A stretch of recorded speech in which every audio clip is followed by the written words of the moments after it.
सब भाइयों को, सब मेरे प्यारे देशवासियों को गणतंत्र दिवस की हार्दिक शुभकामनाएं। गणतंत्र दिवस वो दिन है जिस दिन भारत एक गणतंत्र बना, यानी कि भारत का संविधान लागू हुआ, जिसको डॉक्टर राजेंद्र प्रसाद की अध्यक्षता में और चेयर जो ड्राफ्टिंग कमेटी थी जो उसको बना रही थी, उसके चेयर माननीय बाबा भीमराव अम्बेडकर की सरपरस्ती में लिखा गया, उनकी गाइडेंस में लिखा गया। उस संविधान को हम नमन करते हैं और हमारी भारत माँ को हम अन्य अन्य बार नमन करते हैं, और हम चाहते हैं कि भारत हमेशा सुखी और सुंदर और यहाँ के लोग सारे स्वस्थ और वेल्दी रहें। अब हम इसी बात की चर्चा आगे करेंगे कि अभी कुछ लोगों ने, जिनको हम टुकड़े टुकड़े गैंग के नाम से जानते हैं, इन लोगों ने अभी अभी नारे लगाए 2 साल पहले या 1 साल पहले कि भारत तेरे टुकड़े होंगे इंशाअल्लाह इंशाअल्लाह। मतलब इन लोगों को भारत के टुकड़े करने में, हालांकि ये इंशाअल्लाह वाले तो पहले ही भारत के टुकड़े कर चुके हैं, इनको पहले से पाकिस्तान दे दिया गया है। जब इनको पाकिस्तान दे दिया गया था, ये वहाँ पर क्यों नहीं गए? क्योंकि बंटवारा ही रिलीजन के आधार पर हुआ था, हिंदू और मुसलमान कंट्री का आधार पर हुआ था। या तो ये रिलीजन के आधार पर बंटवारा नहीं होना चाहिए था। अगर ये बंटवारा हुआ तो सारे मुसलमानों को पाकिस्तान जाना चाहिए था और सारे हिंदुओं को इंडिया आना चाहिए था। ये बाबा साहब अम्बेडकर भी चाहते थे। लेकिन अब बड़ा ही नया गठजोड़ दलित मीम और भीम का देखने को मिल रहा है। तो हम एक कहानी यहाँ फिर याद कराते हैं आपको कि एक जोगेंद्र प्रसाद मंडल जी थे, जो बांग्लादेश के रहने वाले थे। उस टाइम बांग्लादेश भी पाकिस्तान का अंग था, या कहिए कि वो पूर्वी पाकिस्तान के रहने वाले थे। तो उनको मंत्री भी बनाया। उसके बाद जब दलितों पर अत्याचार हुए पाकिस्तान में, पश्चिमी पाकिस्तान में, जो पाकिस्तान के नाम से जाना जाता है, तो जोगिंदर मंडल को साफ साफ वहाँ के राष्ट्रपति द्वारा कह दिया गया, भाई आप यहाँ नहीं रह सकते, आप सीधे अपने इंडिया चले आए। तो जोगेंद्र मंडल बाद में कलकत्ता आए और बड़ी ही मुफलिसी और गरीबी में मरे। तो ये जो दलित लोग हैं, अभी एक चंद्रशेखर आज़ाद जी हैं, जो ये बोलते हैं कि मुझे जामा मस्जिद के सामने बोलते हैं कि कुरान में कहीं भी कुछ एक भी आयत ऐसी बता दो जिसमें हिंसा या वायलेंस नहीं है। मैं मुझे लगता है चंद्रशेखर आज़ाद ने कोई भीम बहुजन आर्मी के अध्यक्ष ने ये कुरान पढ़ी नहीं है। मैं उसको चैलेंज करता हूँ, वो तो खैर नौसुखिया है। मैं सारे मौलवी मौलानाओं को बढ़ के चैलेंज करता हूँ कि मैं बता दूंगा कुरान हिंसा से भरी हुई है। कुरान में गैर मुस्लिम्स के लिए नफरत भरी हुई है। कुरान में मारो काटो कितने बार आया है। और कुरान एक कन्फ्यूज किताब है। 5:32 ये बोलती है कि एक आदमी का कत्ल पूरी इंसानियत का कत्ल है। और चैप्टर 5 की 33वीं आयत बोलती है कि आप जो है, जो आपको नहीं मानता उनको देश निकाला दे दो, उसके हाथ पैर विपरीत दिशाओं से काट दो, यानी कि दाहिना हाथ काटना है तो बायां हाथ पैर काट दो। तो ये हिंसा है। तो ये लोग जो अभी जो ये इस तरह के नारे लगाते हैं कि गुस्ताखे रसूल की यही सज़ा, सिर सर तन से जुदा सर तन से जुदा, ये यही है। एक्चुअल में ये जितने भी अब्राहमिक रिलीजन है, इम्पीरियलिज्म है। ये बढ़ाने की बात करते हैं अपने धर्म को, इनको मानवता बढ़ाने की बात नहीं करते। एक वैदिक धर्म ही एक ऐसा है जो ये बोलता है कि सर्वे भवन्तु सुखाय सर्वे भवन्तु निरामया, यानी कि सारी पृथ्वी हमारे दोस्त है और सारे हम सुखी हों, अच्छे रहें, ढंग से रहें। तो रिलीजन सिर्फ एक ही रिलीजन होता है मानवता का, और ये तो कल्ट हैं जो अपने बढ़ाने के लिए आगे बढ़े हैं। वैदिक धर्म में ऐसा कोई नहीं है कि आप जो है हम धरी पर, कोई भी वैदिक कल्चर ये नहीं बोलता कि आप कि जिस रास्ते पर चल रहे उसी पर चलो, हमारे मत आओ, हमारे में आओ। वो कहता है कि आप अच्छा काम करो, आप हिंदू रहें, मुसलमान रहें, ईसाई रहें, क्रिश्चियन रहें, ये इससे कुछ नहीं है। अभी जो मैं अपने ईसाई भाइयों को भी संदेश देना चाहता हूँ कि आप लोगों के बच्चे स्कूलों में पढ़ते हैं कि जो पृथ्वी है वो एवोल्यूशन द्वारा बनी है, धीरे धीरे आहिस्ता आहिस्ता डेवलप हुई है। लेकिन बाइबल पढ़ाती है 6 दिन में बनी है। तो आपके वैज्ञानिक बच्चे जो है ये कंफ्यूज हो जाते हैं कि हम किसको माने, रिलीजियस बुक को माने या साइंस की किताबों को माने। साइंस की किताबों में सच्चाई है, और ये जो रिलीजियस जितनी अब्राहमिक रिलीजियस बुक हैं, इनमें ये बिल्कुल फॉल्स है, ये बिल्कुल झूठ है कि पृथ्वी जो 6 दिनों में बनी है। चौथे दिन सूर्य बना है और 3 दिन जो है बिना सूर्य के दिन रात भी हो गए। और बाइबल में ही लिखा है कि जब देखा कि पृथ्वी दिन रात के लिए सूर्य जरूरी, तो चौथे दिन सूर्य बनाया। तो 3 दिन में ऐसी कौन सी रिश्तवास थी जो इन्होंने देखा अभी दिन हो रहा है अभी रात हो रहा है? क्या उनको ये नहीं मालूम था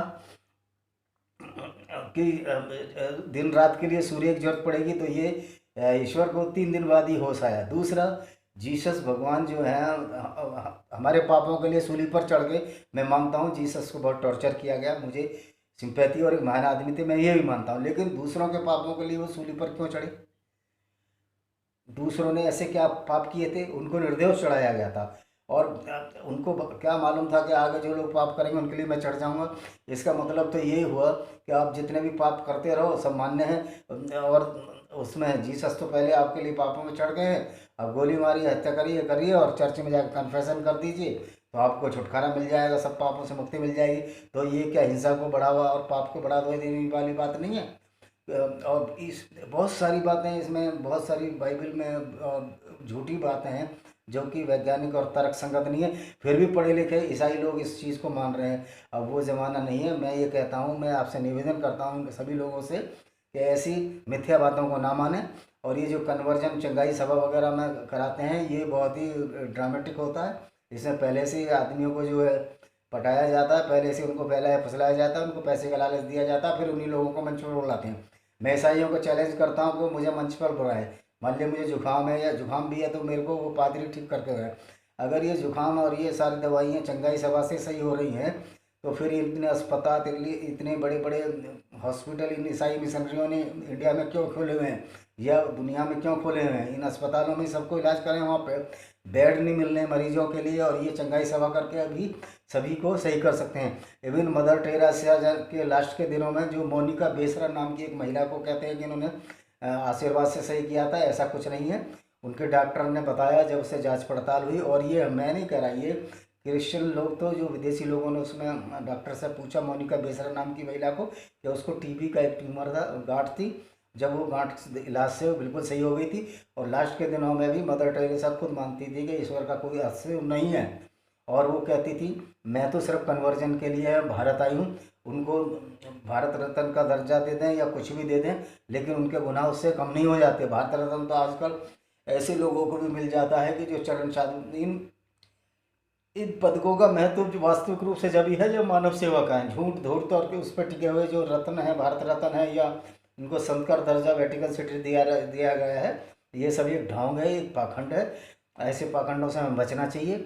दूसरी और बहुत सारी एक ऐसी बात है जिससे आपको ये लगेगा कि ये जो इब्राहिमिक रिलीजियस बुक है, ये तो हिंसा को बढ़ावा दे रही है। हर किताब में ये लिखा होगा कि जो हमारे भगवान और हमारे रसूल, हमारे अल्लाह और प्रॉफिट को ना माने उसको कातिल। अरे आप धर्म का मतलब होता सब में मेल मोहब्बत करना। धर्म का मतलब ये नहीं होता कि स्त्रियों को लूटें तो उनको कैसे लौंडी बनाया जाए, या कैसे माल गनीमत में उनको यूज किया जाए और उसके बाद प्रोस्टिट्यूशन के लिए बेच दिया जाए, कैसे लोगों की गर्दन रख दी जाए। या धर्म का मतलब यही है कि और औरत खून और दूसरों के खिलाफ बोलना? क्या अल्लाह को इतना फुर्सत थी कि वो सब मोहम्मद साहब के लिए या और उनके जो कबीले के लोगों के लिए औरत के लिए और खून के लिए और वार बूटी के लिए हिदायतें देते रहे? दुनिया में और बहुत सी भी बातें थी। और खाली किताब को अल्लाह ने अरबी में ही क्यों उतारा? क्या पूरा अरबी पूरी दुनिया थी? इसमें इंडिया भी था, यूरोप भी थे। तो ये सारी बातें मिथ्या हैं और ये बनाई हुई हैं, लोगों की बनाई हुई हैं, इसमें कहीं भी सच्चाई नहीं है। तो मैं ये कहता हूँ कि पहले तो आपको इंसान बनना चाहिए। और ये टुकड़े टुकड़े गैंग वाले लोगों को समझ नहीं है, इतने ना समझ हैं, ये इतने ना समझ भी नहीं है जितना हम लोग समझते हैं। इनको सारों को फंडिंग बाहर से हो रही है। अभी पाल दिनाकरण पर इनकम टैक्स का छापा पड़ा। पाल दिनाकरण जी का यही कार्य है कि उनको फ़ोन करो तो प्रार्थनाएं करते हैं सही हो जाए। एक प्रार्थना मैंने भी कराई थी, मैं इसको आजमाने के लिए। मैं तो इन चीज़ों पर विश्वास नहीं रखता हूँ। तो इनके इनके ये मर रहे हैं, इनको एक्सीडेंट हुआ है, इनकी प्रार्थना कर दो। उसने प्रार्थना की, वही भोंगियाँ मारी उसने, गपशप मारी, और वो आदमी मुझे भी मालूम था वो बचने वाला नहीं है, और वो हुआ भी यही। तो ये प्रार्थना जो प्रेयर का धंधा चालू कर रखा है, ये सारा फंडिंग इसको पाल दिनाकरण को बाहर से आता है। और उस ऐसे धर्म को ये आगे बढ़ाने की कोशिश कर रहा है जिसका बेस ही गलत है कि 6 दुनिया में सारा झूठ से भरी हुई किताबें, लगड़ी लुड़ी लंगड़ी और लूली बाइबल है। इसमें बहुत सारे, अब जैसे पुराण हैं, हम तो पुराणों को भी क्रिटिसाइज करते हैं, पुराणों में भी बहुत सारी ऐसी बातें हैं कि हाथी गणेश जी का सूंड, गणेश जी को हाथी की सूंड लगा दी, संभव ही नहीं है इंसान को हाथी की सूंड लगाई जाए, कि दोनों के साइज में बहुत ही अंतर है। ये सब बातें, मिथ्या बातें भी बहुत सारे लोगों ने जो हमारे वैदिक धर्म में भरी हैं, वो भी उतने ही बड़े दुश्मन हैं जितने बड़े दुश्मन वो लोग हैं जिन्होंने पृथ्वी को 6 दिनों में बनाने की बात लिख दी, और बहुत सारी 31% आबादी को एक तरफ, 24% आबादी को एक तरफ और 1.5% आबादी को एक तरफ बेवकूफ़ बनाते चले आ रहे हैं ऐसे लोग। ऐसे लोगों से बचो भाई, साइंस के हिसाब से चलो, इंसानियत सबसे बड़ा धर्म है और कोई धर्म नहीं है। और जिन किताबों में वायलेंस हो, हिंसा हो दूसरों के लिए, वो कभी धार्मिक किताबें हो ही नहीं सकती। मैं तो कहता हूँ इन किताबों पर बैन लगा देनी चाहिए, बजाय उन लोगों पर बैन लगाने के जो सही बात बताते हैं। तो ये लोग कहते हैं कि ये जो आपस में वैमनस्य पैदा कर रहे हैं, अरे हम वैमनस्य पैदा नहीं कर रहे हैं, आपस में वैमनस्य आपकी ये किताबें पढ़, क्योंकि आप किताब पढ़ लो। और इस पर तो दिल्ली हाई कोर्ट ने निर्णय भी दिया है कि ये आयतें जो कुरान की 24-25 हैं बड़ी ही खतरनाक और सोसाइटी के डेंजरस हैं। अगर किसी ने सच्चाई, हास्य राजपाल जी ने रंगूला रसूल नाम की किताब लिखी थी, तो ये सच्चाई इनसे बर्दाश्त नहीं, उनको मार दिया गया। अरे भाई, सच्चाई अगर है तो आप उसको फाइट करो ना तर्कों से। आपके पास तर्क नहीं है, बस तलवार लेके आप कितनों की गर्दनें जुदा करेंगे। तलवारों से मजबूत बंदूकें होती हैं और बंदूकों से मजबूत भी टैंक होते हैं। इस बात का ये ज्वलंत उदाहरण है भारत। तो आप जो है अपने को करेक्ट कीजिए और ऐसी किताबों की फाल्स थ्योरी को ना मानिए। सभी मेरे हिंदू, मुस्लिम, ईसाई और सिख, जैन, बौद्धों से जो ये किताबों में गलत लिखा हुआ है, अगर है तो मानिए। हाँ, अगर वेदों में कोई गलती है तो हमें बताइए, हम चैलेंज देते हैं कि वेदों में कहीं भी गलती नहीं है। इसका चैलेंज है, आप उतरइए। और अगर कोई ज़्यादा खुले मंच पर बहस करना चाहे तो हम बता देंगे। इब्राहिम रिलीजन की जारी बुकें सब इंसानों द्वारा लिखी गई हैं, और उसमें क्रिएशन ऑफ यूनिवर्स बिल्कुल फाल्स थ्योरी, बहुत सारी फाल्स बातें हैं। और मेरा अपील है कि पढ़े लिखे ईसाई और हिंदू, बुद्धिस्ट और जो भी है, ये सही बातों को माने, जिससे कि संसार का भला हो सके। और ह्यूमनिटी हर चीज़ से ऊपर होती है।